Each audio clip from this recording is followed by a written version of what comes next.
Apparently, this is the new trend. Another animated film turned into a live action film. I mean, look, most of these that come out, they just never really do it for me. I mean, I just look at them and I go, I don't really care.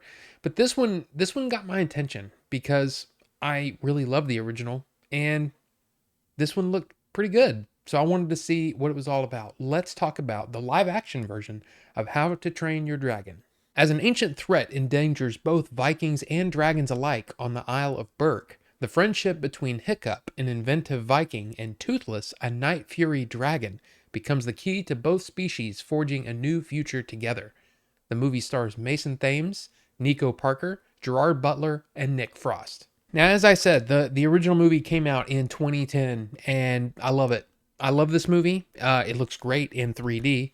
But yeah, this is one that I was, man. I really love this movie. So I guess for the 15th anniversary, they said, hey, let's take that movie and let's make it into live action and not change anything really. But that's not necessarily a bad thing. The casting, first off, I just want to say the casting is great.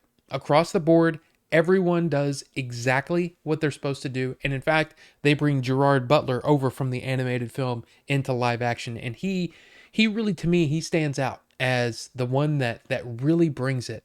And if you've seen the movie, the original movie, you know that there is some emotional scenes between the chief, Gerard Butler, and Hiccup, his son, right? Seeing it in live action actually makes it a little more powerful.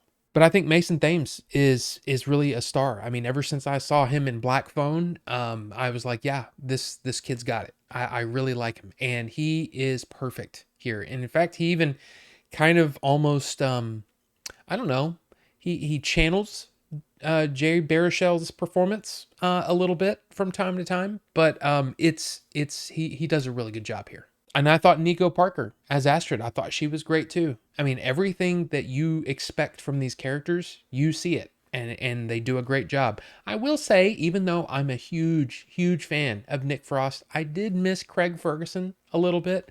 But I mean, again, I think that the acting was really good. But you get a little bonus as well. You get Peter Serafinowicz, which, look, I love this guy. The first time I saw him was in Spaced, and then he was in Shaun of the Dead, and then he was in, gosh, he's been in a lot of the Edgar Wright films, but he was also in Guardians of the Galaxy, and every time I see him, I want to go, Pete, from Shaun of the Dead. No, am I the only one that does that when I see him?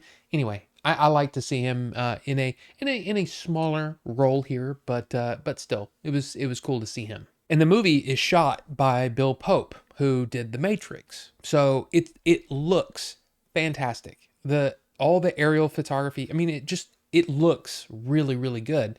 And it's the same director, Dean Dubois. Dubois. I don't know how to say his name. I'm sorry.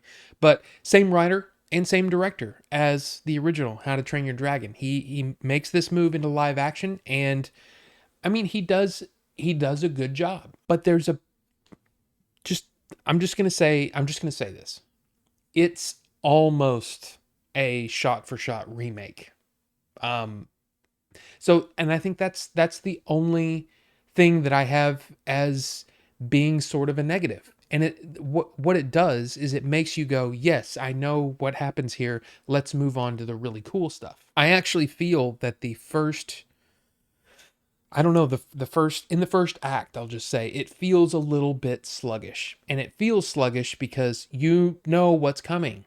And as soon as Hiccup meets Toothless, the movie takes off, almost literally.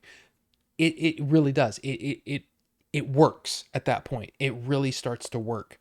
And then there are moments, the flying is, it just looks great. It looks so good, and it's thrilling, right? It's exactly how the original movie is, except you're seeing it in live action, and it really works. I'm almost shocked as how to how well it was working. My wife said that the person next to her, the lady next to her, was laughing out loud and sobbing through the whole movie. And I have to admit, There were moments where I teared up as well. And I think that's the power of seeing something in live action.